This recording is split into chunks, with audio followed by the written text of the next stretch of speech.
Welcome to Basically Sci-Fi, the short story podcast with stories you can basically call sci-fi. I'm the new guy, Adam. And I'm Jared. And I'm Todd. We've got a new guy. Yeah, we've got a new guy, and this week I'll be chuckle fucking for sure in the background while y'all listen to some sweet, awesome sci-fi. Sounds accurate. You are very new here. I am as fresh as any baby could ever be. Oh man, I am sure glad that you're here though, since we are indeed going to be reading stories of basically sci-fi, and this week we've still got prompts, but next week Adam will be joining us with a story that he has written. About rocks? Not next week necessarily, but whenever we upload it, well, get used to it. No, because we're splitting them up into 2 episodes, so further on down the road. I just went over what the new format was. We've changed formats again. I say as the new guy. Thank you. Yep. Man, we may have hinted before, but there's some time travel going on with the way that these stories are recorded. Time travel is real, and I am, in fact, from the future. Some sex magic going on. All kinds of David Bowie shit. Yeah, Doc Brown, you know. Oh man, Doc Brown. Doc Brown sex magic, don't you know? You don't remember that part of Back to the Future? In my head, I imagined that Doc Brown was Doctor Who, because I've never seen either of those things. Oh my god. Doctor Who's sex magic. Oh, you know.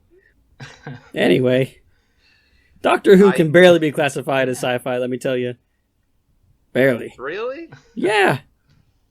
I thought that was like the gold standard. No, that shit like more science fantasy than Star Wars is. Oh. Yeah, no, it's definitely a lot of science fantasy rather than...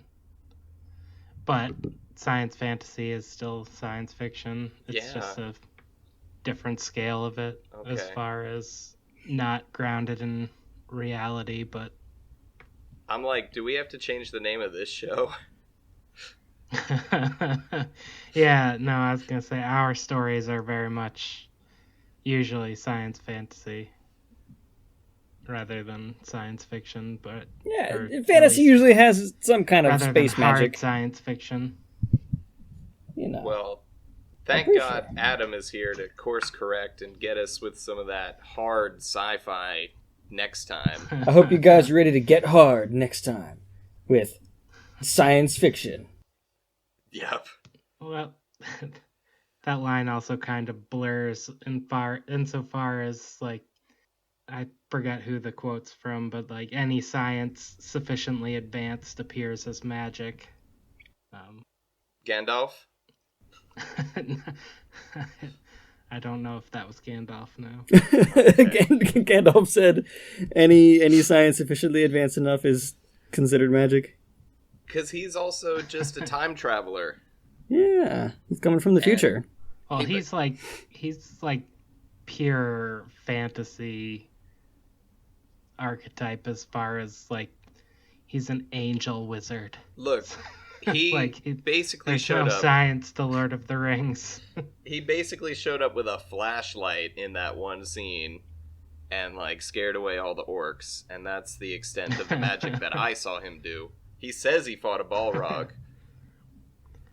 The nerd says he fought somebody, but I saw him fall down a hole. So who knows? Exactly. Came back with a different hair color. Gandalf be frontin'. Performed an exorcism. Oh yeah, okay. I guess that's pretty magic. God knows religion isn't based in science, so if it is an exorcism, then yeah, it's definitely fantasy magic. Who did he exercise? Hey, the Uh, steward what's of his name? Gondor. Oh, No, not the Steward of Gondor. The Theoden, the king of Rohan. Oh. He pulled Saruman out of him. Oh, were they both yeah. evil, corrupted? Which one had Worm Well, Tongue whispering into his ear? That's Theoden. That's Theoden? Okay. Yeah. The Horse Lords. No, he didn't. He didn't manage to save the Steward of Gondor. That guy kind of just went completely nuts and threw himself off of a tower. Yeah, he tried to burn himself with his son, and his son was still alive. Man. It was supposed to show the difference between the corruption of Saruman and Sauron, as far as... Welcome to Sauron basically recaps of... Basically recaps of Tolkien. Rings. I've read all of it. I've read The Silmarillion, The Hobbit, The Lord of the Rings, all three. I have not read the Silmarillion. I looked at that, was like, this is basically like a history book of some made up shit, and was like, I cannot be bothered to read that. It is entirely a history book, like surprisingly not formatted as a textbook. Reading the Silmarillion made me feel like, wow, there's so many cooler stories than the one he happened to tell. Like the Feanor shit. I mean, or the one where that, like, one of the first humans fights that dragon single-handedly and kills it, like, or like the there's just so many. There's so many good stories. I was like, wow, it'd be really cool if he wrote that into a thing instead of the one where the small guy runs to a mountain.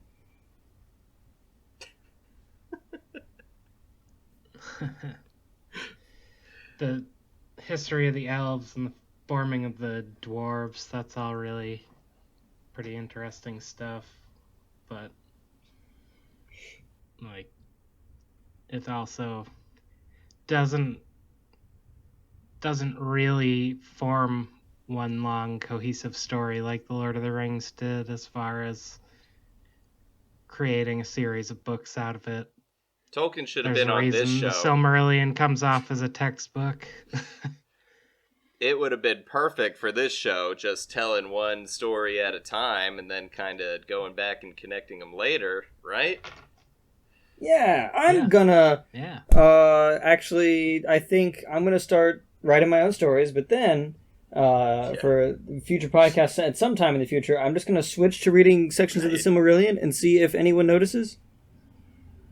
I won't tell you when, though. Replace, like, just add the word starship in every once in a while to throw people off the And scent. the elves rode their starship. Yeah, do a Warhammer 40k and just be like, space orcs. Space orcs. Yes, okay. Anyway, are we ready to jump back into the story? Hey, man. Yeah, we got a couple of prompts this week for some stories. Mine was genetic modifications. And mine was entropy. Because that sounds pretty sciencey. Except I misheard you and thought you said atrophy. So mine is atrophy and genetic modification.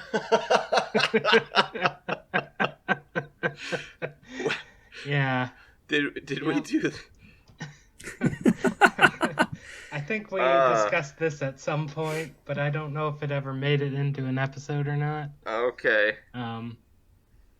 But, hey, man. But yeah, so it was close. I was almost there. Just not at all. The original point of having prompts is to just kind of, force us into a direction that we might not naturally be inclined to. So it doesn't really matter what word it was, does it?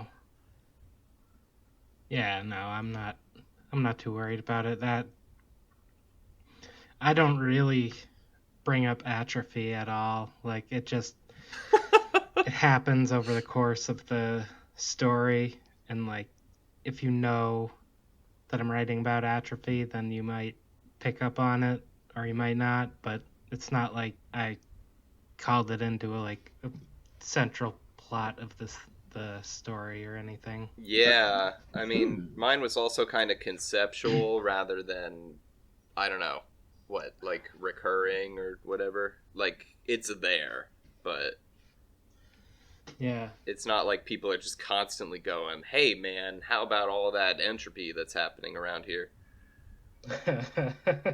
That's really diegetic. It's just happening in the story, and it's Yeah. part of the story. And Man, they all got diarrhea.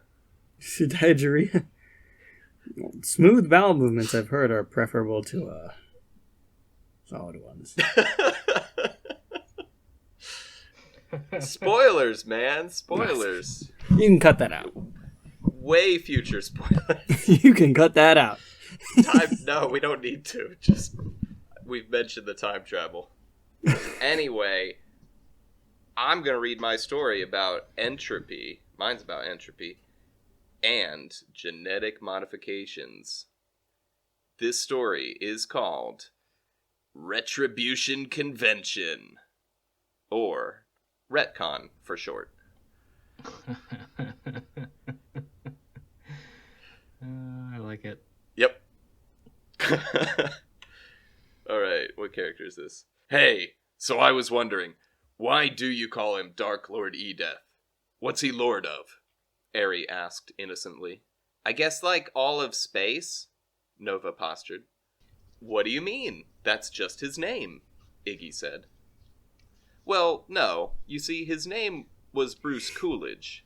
When he got powered up, Space God renamed him Dark Lord Edeth. As I understand it, there was no real meaning. Yeah, but here's the thing, said Ary. If you tell me he's a lord, then I'm gonna assume he's the lord of a rival kingdom come to challenge Lord Beangut. He's right. He's got a point. He's kind of an idiot, Xephos admitted as she admired his butt. Right, Ary said with a nod. The four heroes, who were the only hope to stop the Galactic Society of Friends from turning into an evil empire, took a while to realize, and they still didn't really understand how it happened, but they were back on Meteoria 7, just as the Dark Lord Edeth was approaching the new moon. Somehow... No doubt. Somehow, after being teleported away by Professor Goofy in the City of Dark on the planet Zen, they had been sent back through time and space to the time when Nova and Flare had first met Ary the Executioner. At this point in time, the Dark Lord Edeth was still alive, Vin the Purple Pirate hadn't corrupted the Society of Friends, the Frost Giants of Njordstjornur weren't enslaved, and the universe of infinite possibilities hadn't yet been shrunk to a more manageable size. More importantly, Nova's friend Flare was still alive. The android assassin, who sometimes poses as a cab driver, Iggy-88, was the only one with any time travel experience, so he was their best hope of changing the future without accidentally bringing its total destruction. So, he was offering advice as best he could. While it's important that the letter clearly explain how to avoid Flare's inevitable death, you obviously need to explain it in a way that the Ary from the past will understand. Back at this point in time, he's not the space-savvy adventurer that he is now. Nova rolled her eyes. So we need to be clear and precise enough for an idiot to understand, but cryptic enough so that the Flare and I from the past don't suspect there are time-traveling versions of ourselves fucking up the timeline. Ary finally caught on that he was being belittled. Whatever. I'll just go tell the past me myself and then tell him to keep it a secret. I'm sure he'll be able to understand if I tell him. Iggy and everyone else groaned loudly. Fuck my retinas with a foot-long Fallacian finger, Ary. If you meet yourself, then you will cause a time paradox that necessitates you time-traveling to the past in a continual loop to meet yourself for all eternity. Do you know how much energy is required to even send one single-cell organism back in time? Are you trying to cause the heat death of the universe? Ary looked down at his feet. Yeah, that seems pretty obvious if you think about it, I guess. It made Xephos a bit uncomfortable to see such a battle-hardened and sexy warrior get so down on himself. I think I've used this joke many times. Though she did also want to see him go down on himself.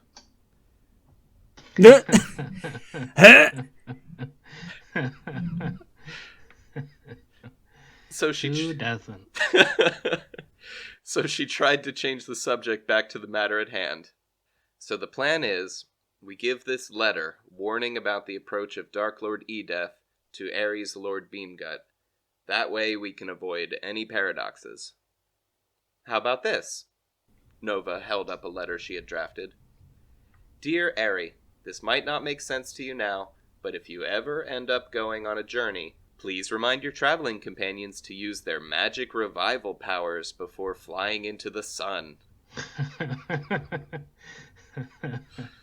After she finished reading the letter, she said, See, no mention of Dark Lords or time travel or anything. What do you guys think? Ary's jaw dropped. You have magic revival powers? Nova took out her pen again. I'm just gonna write clone bodies. He doesn't know what that means, and as long as he passes the message to Flair and me, we're good.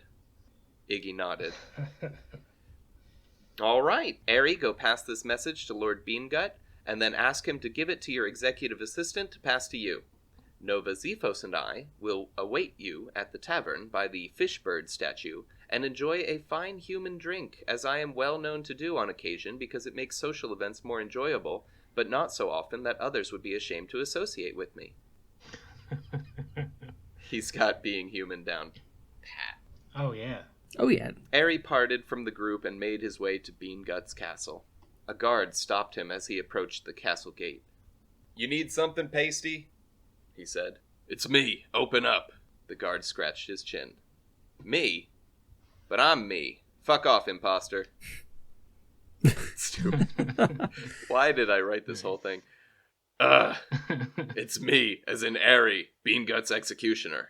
Oh, why didn't you say so? The guard never appears again.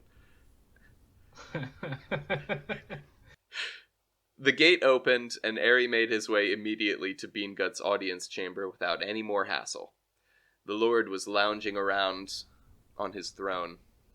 Beangut was bearded, black of hair, and so big that when he lounges around the castle, he lounges around the castle. Oh, damn. Got him. Burn? Sick Savage. burn, narrator. He belted out a loud laugh as Ary approached. Wahaha! Ary, my boy, what brings you out of the dungeon? I should do, it says my boy. My boy. My boy. My Yeah, boy. you should. My boy. Yeah, there we go. Yes. Yeah, there you go. Wahaha! Ary, my boy, what brings you out of the dungeon? Got a letter, my lord. Can't read it, though, so I was wondering if you could pass it to my wife to read to me. Beangut nearly choked on the pretzel he was eating. He started squirming, trying to get out of his seat, wiped some drool from his chin. I thought, considering how long-lived those cat-eaters are, I'd have a bit more time. I was right not letting you learn how to read. Sneaky, slanty-eared bitch. If she thinks she can just steal their prince back out from under me, they've got another thing coming. When Beangut was finally out of his chair, he grabbed his warhammer. No, I don't think that's what the letter is about, Ary said, trying to calm his lord. How the fuck would you know? Give it here. Beangut waddled over and snatched the letter from Ary with his salt and spit-soaked fingers. Dear Ary, clone bodies fly into the sun. Sure sounds like some Alf-speak nonsense. Well, whatever. You want me to read it to you now? Beangut said, calming down. No, Lord Beangut, I was hoping you could give it to my wife so that she could read it to me later. Beangut reached both hands down into his trousers and scratched his balls. I'm not sure what kind of kink that's supposed to satisfy. You always were a weird kid. Whatever, I don't see the harm in it. Ary bowed deeply. Thank you, my lord. You sure know Alf gave you this letter. Oh, definitely not, lord. All right, well, if you happen to see that Alf queen, you tell her I'm not eating no cats again, but I'll sure as hell eat that pussy. Jesus. Nice. Also, forget anything I said about Alfs, except that I will eat some Alf Queen hair taco.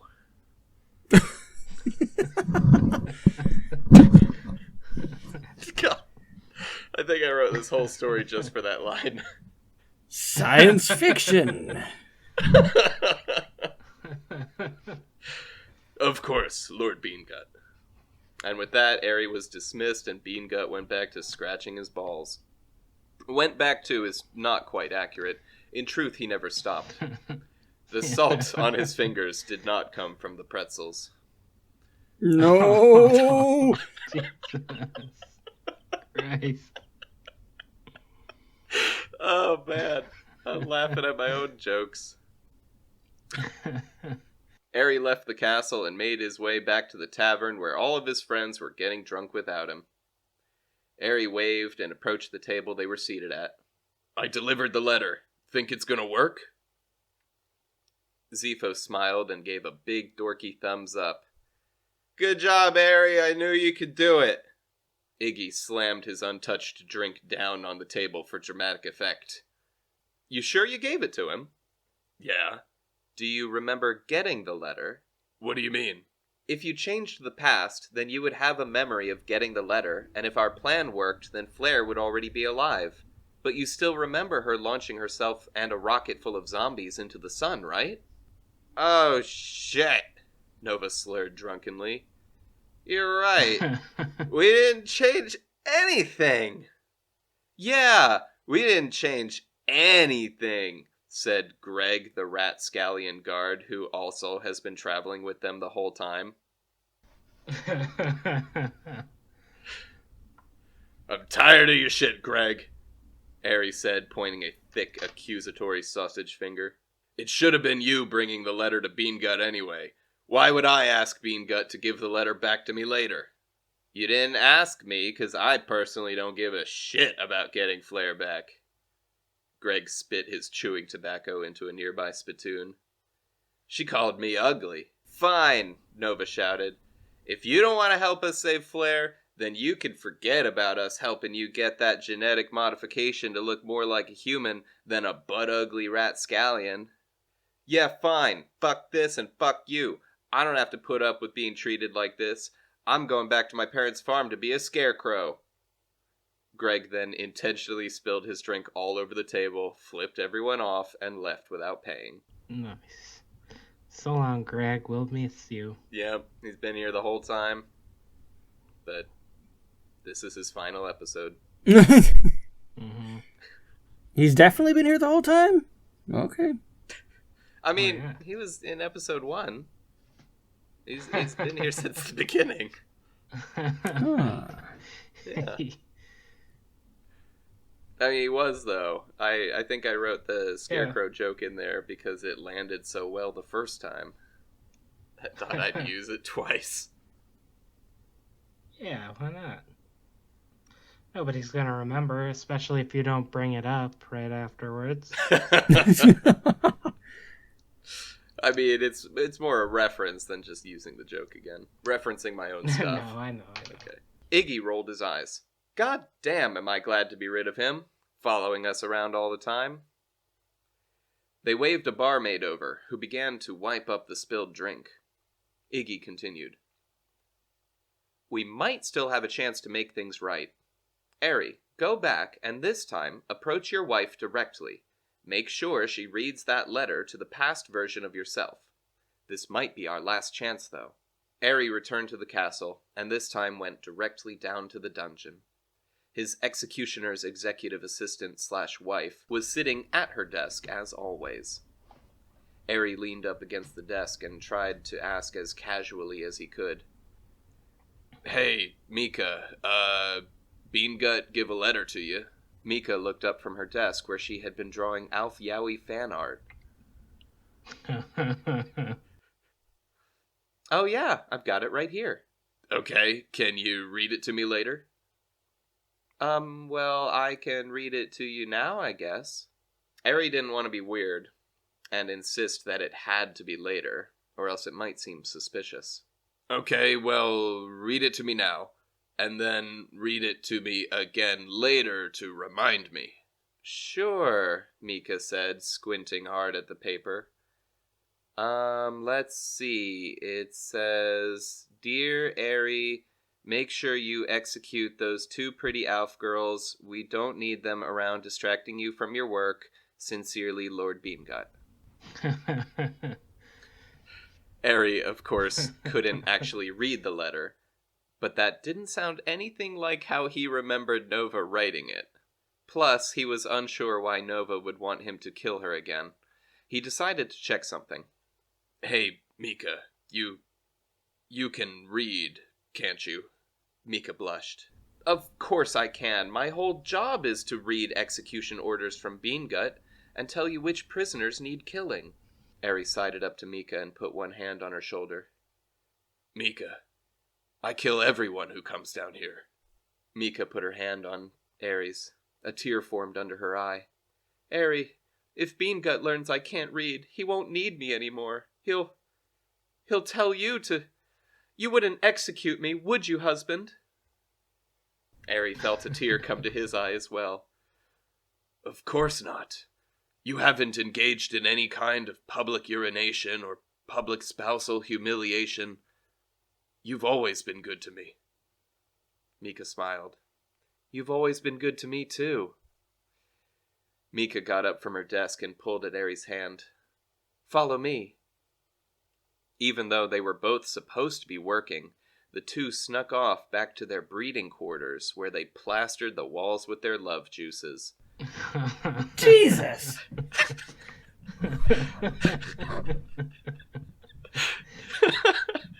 It was a very romantic scene. It was a very romantic scene. After the humping, they chose to lay a while longer in bed. Mika crawled on top of Ary, looked deep into his beautiful green eyes, and said, You know, this is the first time we've ever been here without Lord Beangut watching. Ary chuckled softly.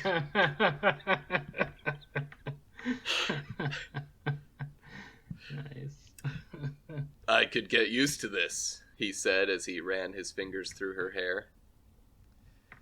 Suddenly, there was a knock at the door. Mika frowned. Speak of the devil. Hand me my pants. Before they could dress, the door opened. It wasn't Lord Beangut checking to see if he could crossbreed a human with an Alf to make a super soldier. That's some plot. But Nova and Zephos checking to see what was the holdup. Ary covered his nipples with his hands. Can we help you? Zephos puffed out her chest and placed her hands on her hips. Fine. If you insist, then Nova and I will join your lovemaking. Nova facepalmed. No, we shall not. Zephos corrected herself. Then it shall only be the 3 of us. She looked at Mika and began to unfasten her top. What's your name, woman? Mika was shocked, but managed to stutter out, Green skin, pointy ears. Is she an Alf? I thought Alfs were meant to be fair. Zephos looked offended. I am the fairest queen you will ever see. Oh, Mika said, quietly averting her gaze from Zephos's freshly unleashed hounds. My Lord Beangut informed me to tell you that he would eat your hare pie. Should you so be inclined, my lady.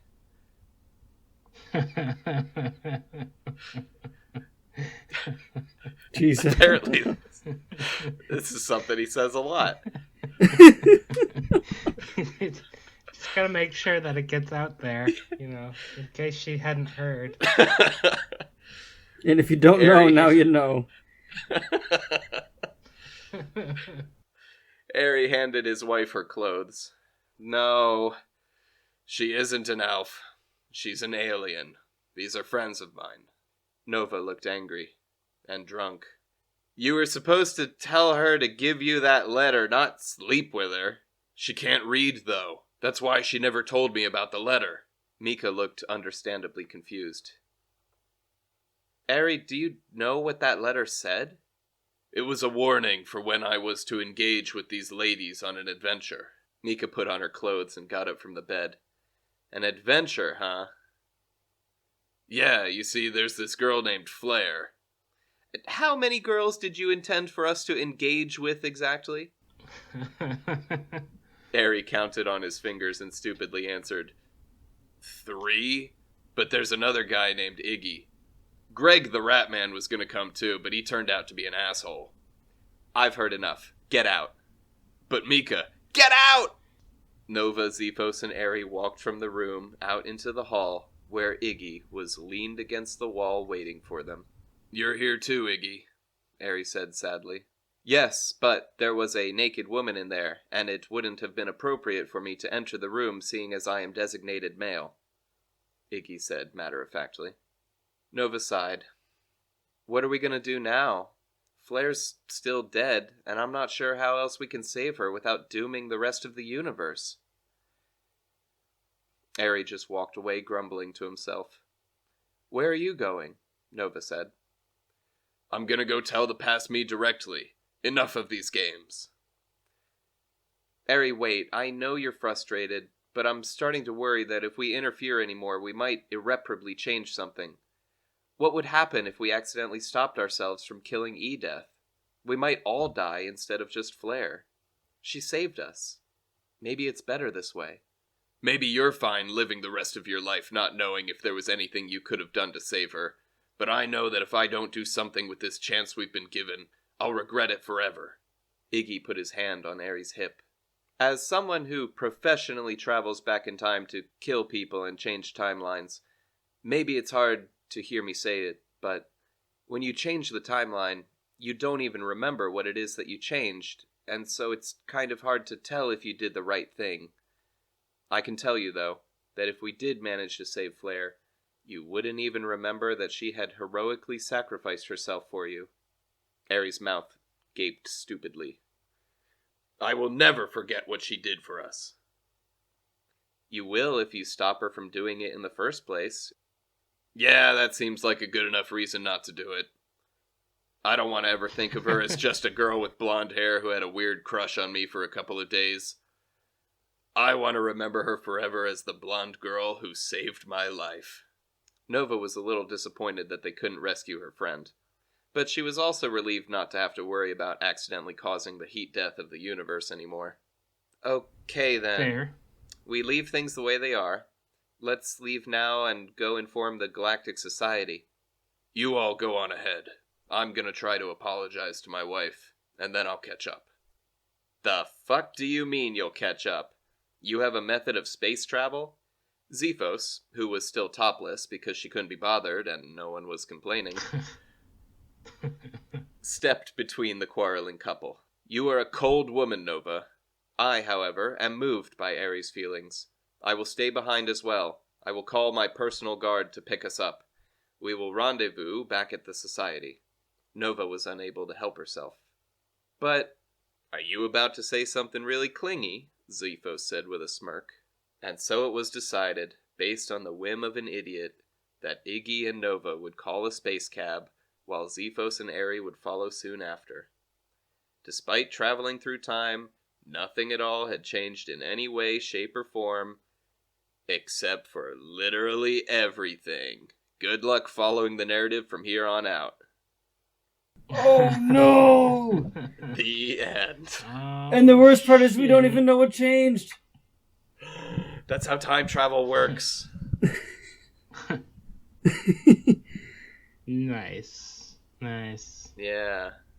That's good. That clears up a lot from the episode we haven't recorded yet.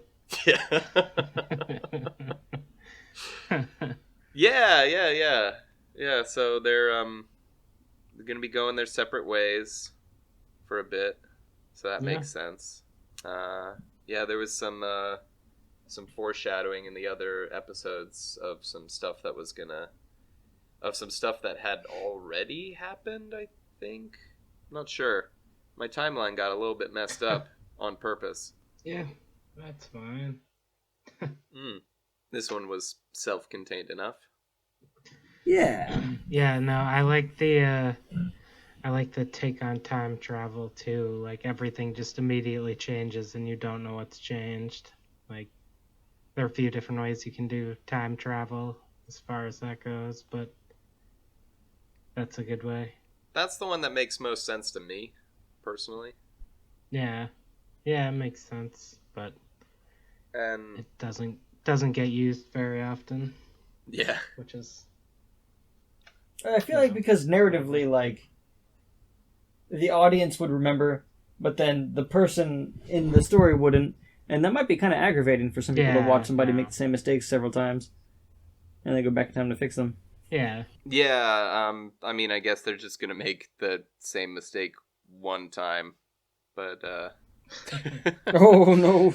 Yeah. No more time traveling. I promise. No. At least until I forget that I promised. Yeah. Yeah, Adam, you and I were talking before about, like, I read some dumb shit about writing TV shows, and I'm thinking, like, jokes per minute. Okay. This one, to me, as I was reading it, because I wrote it a while ago, and I'm just now reading it again, I was like, this is kind of plot-heavy? There were some good jokes. Right?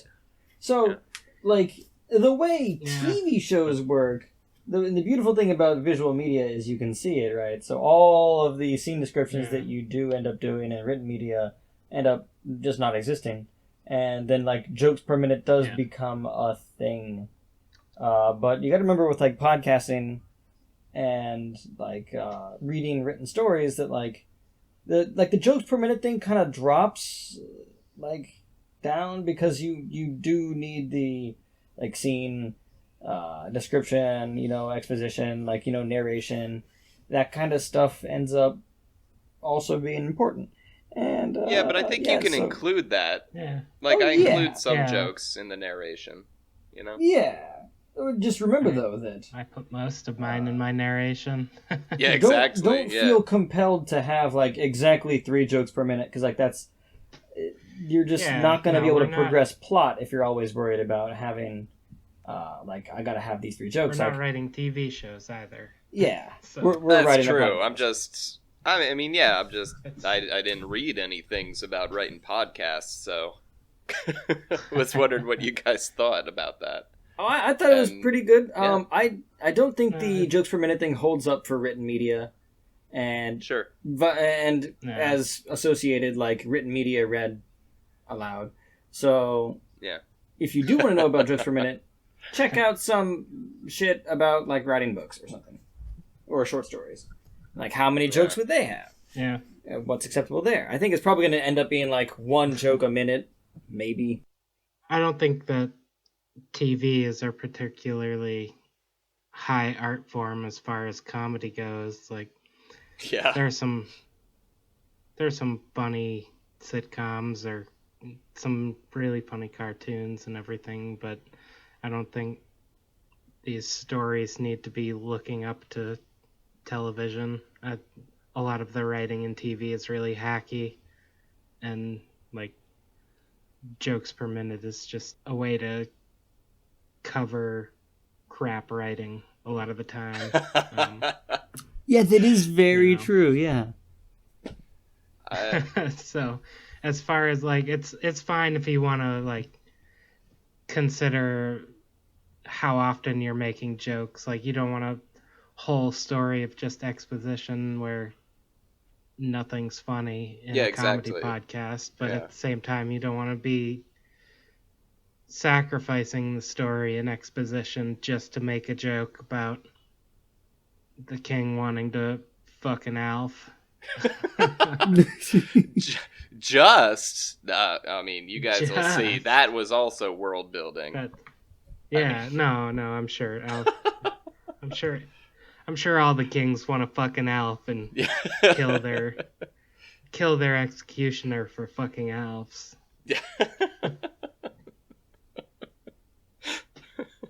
Oh, jeez.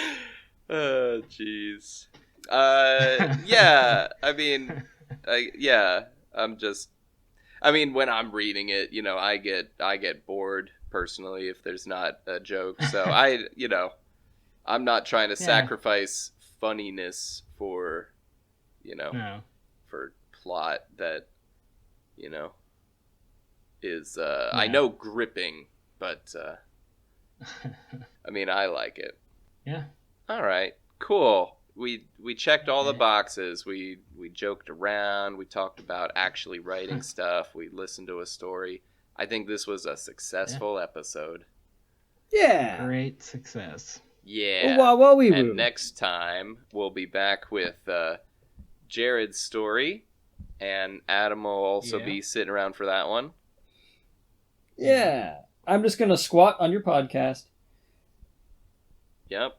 And legally, if I can squat here for 7 years, it'll be mine.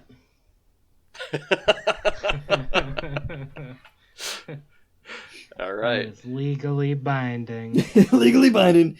Squatters' rights. Haha. Anyway.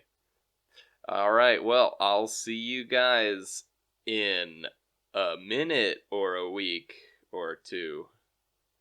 Or I'll see you yesterday. Or something. You don't know how time travel works. Later. And if I do, I won't remember. Like, share, and subscribe. Yes. Bye. Bye. Bye.